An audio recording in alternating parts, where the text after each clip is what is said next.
Hi everyone, Dr. Brian Steiner here at Wilkins Spinal Care in Mount Pleasant. So this week we are going to talk about the bread and butter of our practice, and that's treating disc bulges, disc herniations that people have recently had, or someone who's been living with it for a very long time.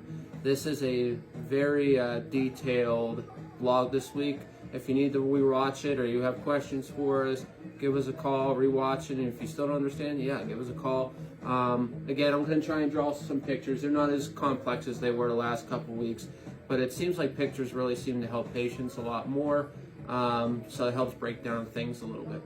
So what we're going to first talk about is we're actually going to talk about the disc itself. The disc are those little spaces in between bones that you see on x-rays, that little spine that I showed you last week. It's those little pieces in between each bone. There's that cushion. A disc is used for shock absorption. So when we walk, when I plant my foot on the ground, that's shock absorption. Your back takes in all that force. And over time, when you just do repetitive motions, whether it's walking all the time, running, heavy lifting, work, those forces in your disc are going to start to break down. So breaking down a scenario, say there's someone who's a heavy weightlifter versus someone who is an average Joe kind of individual, kind of has a sedentary lifestyle, but not like absolutely doing nothing. They just live a normal lifestyle. Someone who's a weightlifter is probably putting more stress on their disc versus that average Joe person, because there's that more pressure, that more force, especially when they start doing squats and stuff. That puts a lot of pressure on that low back in there. Now, also realize you can get disc bulges, disc herniations, other than just your low back. You can get them in your thoracic spine. It is a little bit more uncommon in the thoracic spine. And then you also can get them in the neck. But I'll explain all that stuff in a little bit. So I'm going to take you on a real quick anatomy course of the disc itself. So, if you look here, this green part is the outside of the disc. This red part is the inside of the disc. Okay? There's three different parts to a disc. The first part is called the cartilaginous end plates. That's actually the bone itself. Those are what allow for motion and movement. They also are a big nutrient supply and blood supply for the disc itself.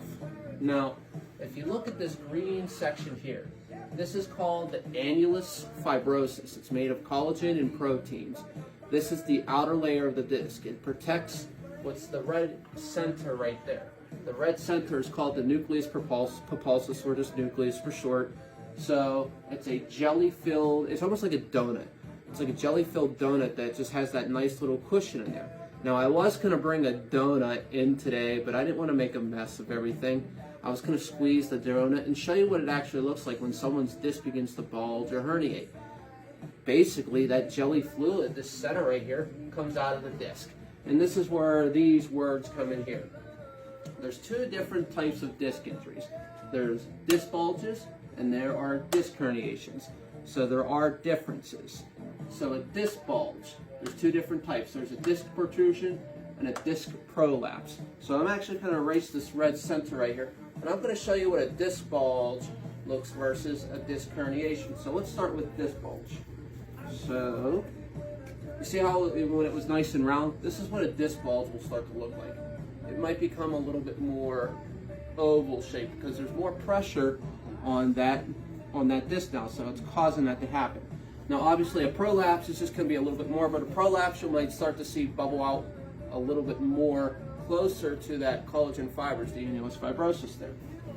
Now, a disc herniation, two different types. There's an extrusion and a sequestration. Okay, a sequestration is way worse than an extrusion. So this is what an extrusion does.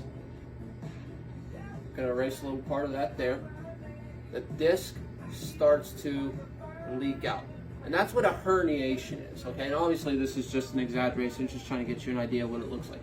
So the disc breaks apart from these fibers here, and now it's in the spinal cord, the spinal canal. So right here would be the spinal cord, and now you're starting to pinch onto that area, and that's why patients start to feel pain. Now, a sequestration, this one's way, way worse. This one, here's the spinal cord here. A sequestration will go beyond that spinal cord, and now it's in something called the epidural space, which is where there's more nerves, blood vessels. It's a lot more severe.